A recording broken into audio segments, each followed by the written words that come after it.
Sir, പൊതുവെ ലോകം ചർച്ച ചെയ്യുന്നത് GCC രാജ്യങ്ങളിൽ UAE ഉൾപ്പെടെ ടൂറിസത്തെ യുദ്ധം വല്ലാതെ ബാധിച്ചു എന്നാണ്. പക്ഷെ നിലവിൽ അങ്ങനെയല്ല. ഇങ്ങ് ഇന്ത്യയിൽ നമ്മുടെ കൊച്ചു കേരളത്തിൽ പോലും യുദ്ധം വലിയ വലിയ രീതിയിൽ നമ്മുടെ ടൂറിസത്തെ ബാധിച്ചിരിക്കുന്നു എന്നുള്ളതാണ്. കാരണം സീസൺ ആണ്. വെക്കേഷൻ ടൈം ആണ് കുഞ്ഞുങ്ങൾക്കൊക്കെ. ഏപ്രിൽ മെയ് മാസമാണ് കേരളത്തിന്റെ പൊതുവെ ടൂറിസം മേഖലയുടെ ഒരു സീസൺ എന്ന് പറയുന്നത്. ആ ഏപ്രിൽ മെയ് മാസങ്ങളിൽ കേരള ടൂറിസത്തെ വലിയ രീതിയിൽ യുദ്ധം ബാധിച്ചിരിക്കുന്നു. ഇതെങ്ങനെയാണ് എന്നതാണ് എന്റെ ചോദ്യം. അതിപ്പോ രണ്ടാമത്തെ വലിയ ആഘാതമാണ്. നമ്മുടെ സംസ്ഥാനത്ത് നേരിടാൻ പോകുന്ന രണ്ടാമത്തെ വലിയ ആഘാതമാണ് നീതു അത്. കാരണം എന്ന് പറഞ്ഞു കഴിഞ്ഞാല് നമ്മളിപ്പോ ഇനിയിപ്പോ സ്കൂളും കോളേജിന്റെ വെക്കേഷനാണ്. SLC പരീക്ഷ സ്കൂളൊക്കെ അടയ്ക്കാണ്. വിദ്യാഭ്യാസ സ്ഥാപനങ്ങൾക്കൊക്കെ പൊതുവെ അവധി വരികയാണ്. അപ്പൊ ഏപ്രിൽ മെയ് മാസങ്ങളിലാണ് ഏറ്റവും കൂടുതൽ ആളുകൾ യാത്ര ചെയ്യുന്നത്. ഇപ്പൊ സംസ്ഥാനത്തിനകത്തേക്കാണെങ്കിലും പുറത്തും കൂടുതൽ ആളുകൾ യാത്ര ചെയ്യുന്ന ഒരു സമയമാണിത്. അതേപോലെ തന്നെ ധാരാളം വിദേശികൾ ഇങ്ങോട്ടും വരുന്നുണ്ട്. ധാരാളം വിദേശികൾ ഈ സമയത്ത് കേരളത്തിലേക്കും വരുന്നുണ്ട്.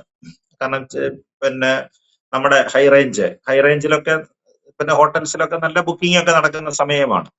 അതുപോലെ തന്നെ ആലപ്പുഴയിലുള്ള ബോട്ട് ടൂറിസം നടക്കുന്നുണ്ടല്ലോ. അവിടെ ഒഴുകി നടക്കുന്ന വള്ളങ്ങളിലുള്ള ടൂറിസം ഏർപ്പാട് അതൊക്കെ വലിയ വിപുലമായിട്ട് നടക്കുന്ന സമയമാണ്. അതേപോലെ തന്നെ മെഡിക്കൽ ടൂറിസം ഉണ്ട്. ചികിത്സാർത്ഥം വരുന്നുണ്ട്. ധാരാളം ആളുകൾ അങ്ങനെ വിദേശ രാജ്യങ്ങളിൽ നിന്നുൾപ്പെടെ ധാരാളം ആളുകൾ ചികിത്സാർത്ഥവും ഇന്ത്യയിലേക്ക് വരുന്നുണ്ട്. ഒരുപാട് വിദേശ രാജ്യങ്ങളിൽ നിന്ന് വരുന്നുണ്ട്. മെഡിക്കൽ ടൂറിസം ഈ രംഗത്ത് വലിയ ഒരു നമുക്ക് സംസ്ഥാനത്തിന് വലിയ വരുമാനം കിട്ടിക്കൊണ്ടിരുന്നതാണ്. അത് പ്രത്യേകിച്ച് ആരോഗ്യ മേഖലയിലെ ഈ ആയുർവേദമാണ് ഇത്തരം കാര്യങ്ങളിൽ വളരെ മുൻപന്തിയിൽ നിന്നിരുന്നത്. അപ്പൊ വിദേശികള് വന്നുകൊണ്ടിരുന്ന നല്ല സമയമായിരുന്നു. പക്ഷെ അതിപ്പോ ഏതാണ്ട് ഒരു മാസമായിട്ട് കാര്യമായിട്ട് വരുന്നില്ല. വിദേശികളൊന്നും ഇന്ത്യയിലേക്ക് വരുന്നില്ല. വിദേശികൾ വരുന്നില്ല തന്നെയല്ല, വിമാനത്താവളങ്ങളിൽ പലതരം പ്രശ്നങ്ങളാണ്. ഇന്നിപ്പോ രാവിലെ തന്നെ നമ്മൾ ദുബായിൽ കണ്ടില്ലേ എന്ന് പറഞ്ഞ ദുബായ് പോലെയുള്ള പ്രധാനപ്പെട്ട കേന്ദ്രങ്ങളാണ്. ഇവിടെ വന്ന ശേഷമാണല്ലോ പ്രധാനപ്പെട്ട സ്ഥലങ്ങളിലേക്കൊക്കെയുള്ള യാത്രകൾ നമ്മൾ പറയുന്നത്.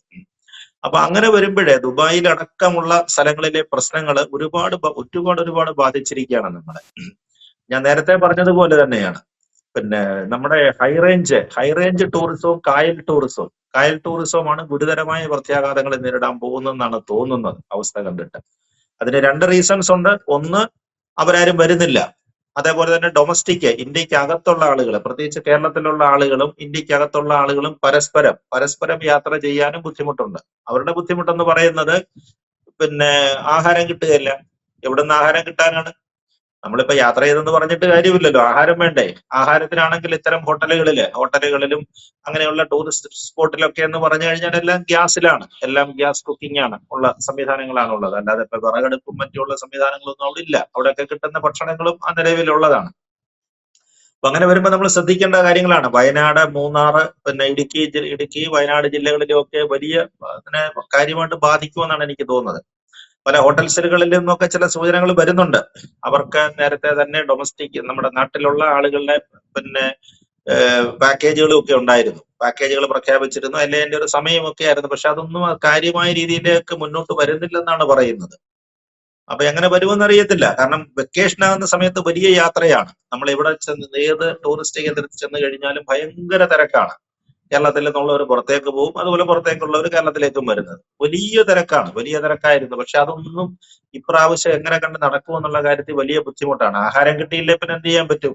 അതൊരു വലിയ പ്രശ്നമായിട്ട് മാറുകയാണ്. അതുകൊണ്ട് ഞാൻ പറഞ്ഞത്, അതുകൊണ്ട് തന്നെയാണ് കായൽ ടൂറിസം അവിടെ ആലപ്പുഴ ജില്ലയാണ് ഇക്കാര്യത്തില് ഒരുപാട് വള്ളങ്ങളും ഒക്കെ ഉള്ളത് കൊണ്ട് ഒരുപാട് ആളുകള് മറ്റ് അന്യ സംസ്ഥാനങ്ങളിൽ നിന്നൊക്കെ ധാരാളം ടൂറിസ്റ്റുകൾ വന്നുകൊണ്ടിരുന്നതാണ്. അവിടെ ഇപ്പൊ ആലപ്പുഴ ജില്ലയിൽ ഇപ്പൊ ഏതാണ്ട് 50%, ഇന്നലെ വന്ന റിപ്പോർട്ട് പ്രകാരം 50%-ഓളം ഹോട്ടലുകളും ആലപ്പുഴയിലെ പൂട്ടിയിരിക്കുകയാണ് ഈ ഗ്യാസിന്റെ പ്രശ്നം.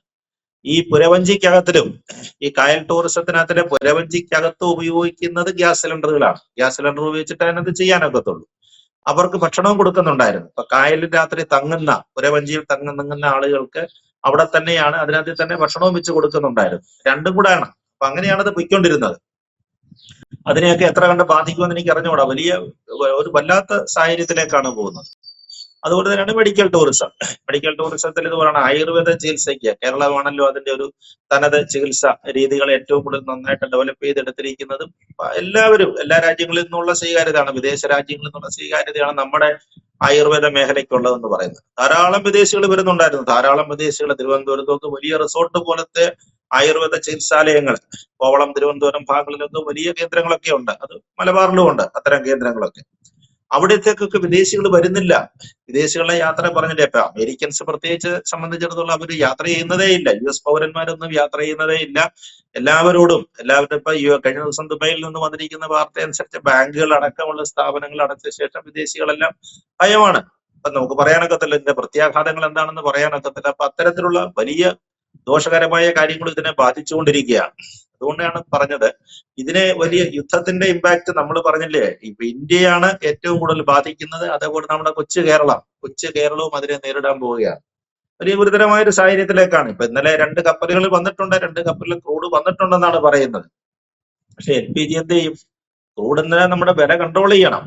വില കൺട്രോൾ ചെയ്യുമ്പോൾ ഗവൺമെന്റ് ഓഫ് ഇന്ത്യയുടെയും മറ്റ് കണക്കുകളും കാര്യങ്ങളും ഒക്കെ പറയുന്നത് നമുക്ക് ഇതുവരെയൊക്കെ കാര്യങ്ങളില് കഴിഞ്ഞ 28-ാം തീയതി തുടങ്ങിയ യുദ്ധമാണ്, 17-ാമത്തെ ദിവസം യുദ്ധം നടക്കുകയാണ്. ഇതുവരെ നമുക്കത് മാനേജ് ചെയ്യാൻ പറ്റുമായിരുന്നു. ഇതുവരെ നമ്മുടെ ഉപയോഗത്തിലുള്ളതും ഒക്കെയുള്ള വസ്തുക്കൾ കൊണ്ട് നമുക്കത് മാനേജ് ചെയ്യാൻ പറ്റുമായിരുന്നു. പക്ഷെ ഇനിയും യുദ്ധം നീളുമെന്നാണല്ലോ വരുന്നത്. സാഹചര്യങ്ങൾ കാണിക്കുന്നത് അങ്ങനെ തന്നെയാണ്. ഇതിനൊരു അവസാനമില്ല. ഇന്ന് രാവിലെ ദുബായ് വിമാനത്താവളത്തിന് നേരെ ആക്രമണം നടന്നു കഴിഞ്ഞിരിക്കുകയാണ്. വിമാനത്താവളം താൽക്കാലികമാണ്. എയർ ഇന്ത്യയുടെ നമ്മുടെ എമിറേറ്റ്സിന്റെ വിമാനം കൊച്ചി തിരിച്ചിറക്കിയെന്നാണ് പറയുന്നത്. അപ്പൊ അങ്ങനെ വലിയ ഭീകരമായ സാഹചര്യങ്ങൾ നിലനിൽക്കുകയാണ്. അതുകൊണ്ട് തന്നെ LPG വന്നില്ലെങ്കിൽ എന്ത് ചെയ്യും? ഇപ്പൊ വന്നതുകൊണ്ട് നമുക്ക് അഡ്ജസ്റ്റ് ചെയ്യാം, വന്നതുകൊണ്ട് സിലിണ്ടറുകൾ അഡ്ജസ്റ്റ് ചെയ്യാൻ പറ്റുമെന്നാണ് തോന്നുന്നത്.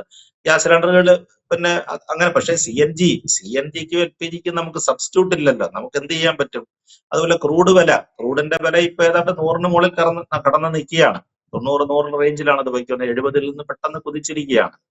അപ്പൊ നമ്മളെ ഇനിയൊരു രണ്ടാഴ്ചയുടെ യുദ്ധം നീണ്ടു നിൽക്കുക എന്ന് പറഞ്ഞു കഴിഞ്ഞാൽ നമ്മുടെ രാജ്യത്തിന് താങ്ങാനൊക്കുന്ന സ്ഥിതിയിലേക്കല്ല പോകുന്നത്. അത് വലിയ പ്രത്യാഘാതങ്ങൾ ഉണ്ടാക്കും, വലിയ പ്രത്യാഘാതം. പക്ഷെ നമ്മുടെ രാഷ്ട്രീയ പാർട്ടികൾ, നമ്മൾ പറഞ്ഞില്ലേ, നമ്മൾ ആദ്യം കോവിഡ് കണ്ടതുപോലെ ഒരു അവസ്ഥയിലാണ് നമ്മൾ നിൽക്കുന്നത്. ആദ്യം വീട്ടിനകത്തിരിക്കാമല്ലോ, സൗകര്യമാണല്ലോ എന്നൊക്കെ നമ്മൾ അന്ന് കരുതി.